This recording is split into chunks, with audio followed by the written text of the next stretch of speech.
Hi, this is a tutorial on how to use the new What If client to enter new trades, simulated trades into an ARMS portfolio and see the results in the calculating clients. So we choose, as usual, a hierarchy to work with, and you get the portfolio. And if you have a small portfolio, you can just click on the arrows to get to the bottom leaves of the portfolio. And the bottom leaves here are positions. So, and to choose a position, you click in the left-hand corner on the checkbox. But if you want to search in a large tree, you have the search options. So if we want to search for all portfolios or something called Robert, and we set the case insensitive, and we search, and we can then see we found something that's beneath this, and we found this portfolio. And if we want only leaves, here just positions, we can search by writing equity and then adding only leaves, and then we get these leaves. So this is a way to quickly find what we're looking for. And we can then show all and get back to the tree. And then we can have an expansion level. So we can expand, and then we get to see the whole tree at once.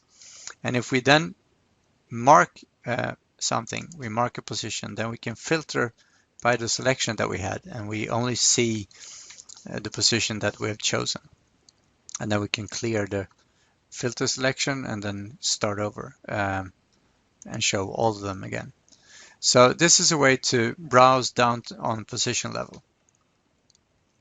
So why do we have the position levels here for the simulated trades? Well, first of all, this is an option to use a copy trade of one of the trades that you already have in the portfolio. So we can, if we highlight position number 1, we see this position showing in the position XML, which means that it's now available to make a copy of this position and enter it into our simulated positions. So we could, for instance, change the nominal to a negative sign and then press store. And then we have added a copy of this position. And it's now possible to add additional positions at the same time. So we could take this one as well and store. So now we have two simulated positions that we want to send and do some analysis with. So coming from this end, you can copy positions. There's a different way. So I'm going to start over, and we might just want to add a position that we don't have. And then we have the new positions in which we have had added a template from start. So let's say, for instance, we want a new FRN.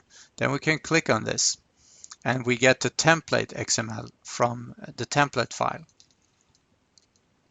that we can store. And here we can note that we can actually, if we show the parameters of this template file, we can write this file, the position template, to the disk. So if we write something like this, temp XML or txt, and then we can write this, and we can check this out. Let's see if we have the temp, and here we can see that the template file is written to disk, which means that you can edit this and create your own template file by just editing the one that's delivered with the system.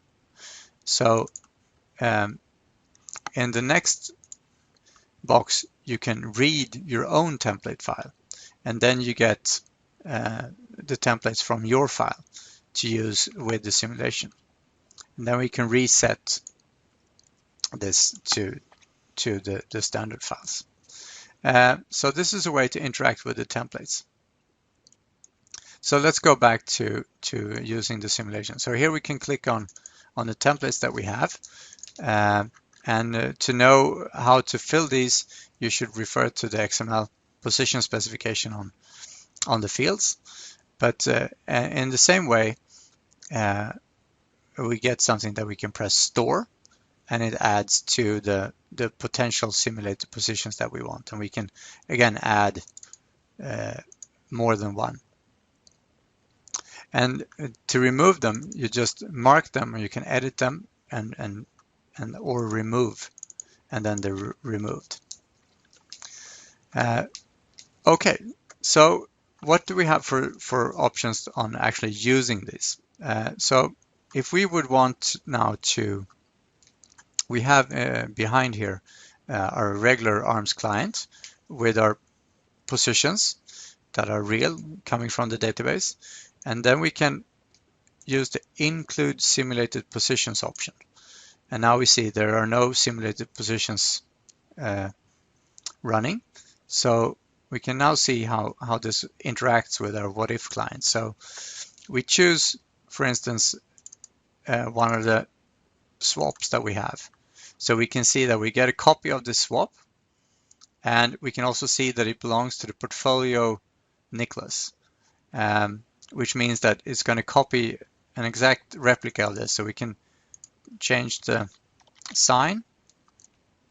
And as soon as we press store, if you have the IQC, the real-time enabled, and all clients will not be able to have this, but then it will immediately show here. So we press store, and you can see now that we immediately got a copy that simulated this position into the ARM system. And to reset this, we reset the IQC, and then we reset the immediate sending of this position.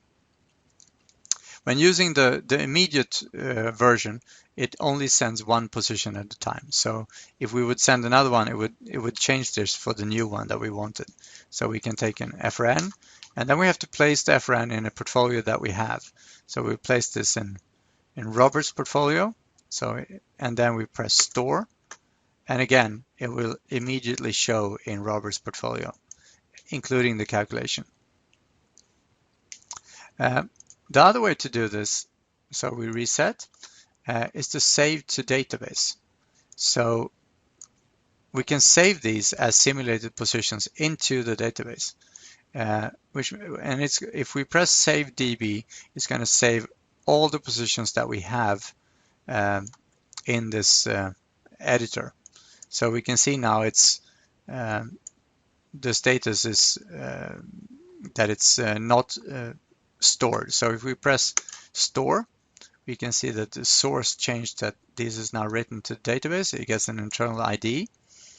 We can see it as public, and it's not disabled, and it's now in unaltered state.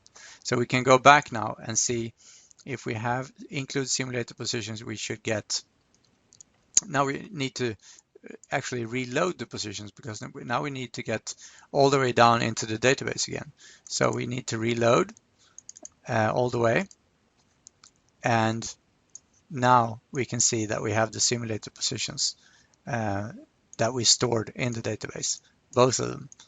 And again, we can remove them from the database by marking them and remove, marking, remove, and then go back and see that. And we reload the positions from the database, and we can see again that they're gone. So there are two options: either the immediate option that goes directly from pressing the store button, or using the save to database option, where you can build a little portfolio. And note that you need to place these in a portfolio that exists in order for them to show in the current portfolio setup. And the last thing I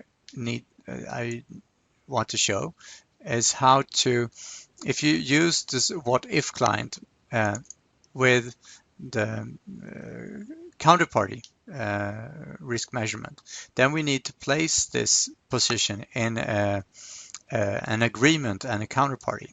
So in this case, we don't even have a counterparty to place this. So it's within the no agreement, which works fine with the market risk.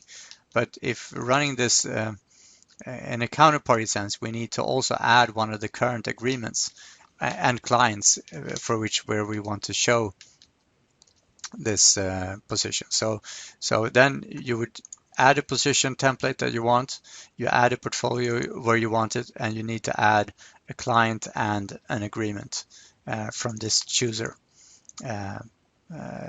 in order to get it where you want in the simulation. So this is how this works. And if you don't want to include simulated positions anymore, click it out and you have it you get immediate results. And this works with all the workspaces that have the option to include simulated positions. Okay, that's it.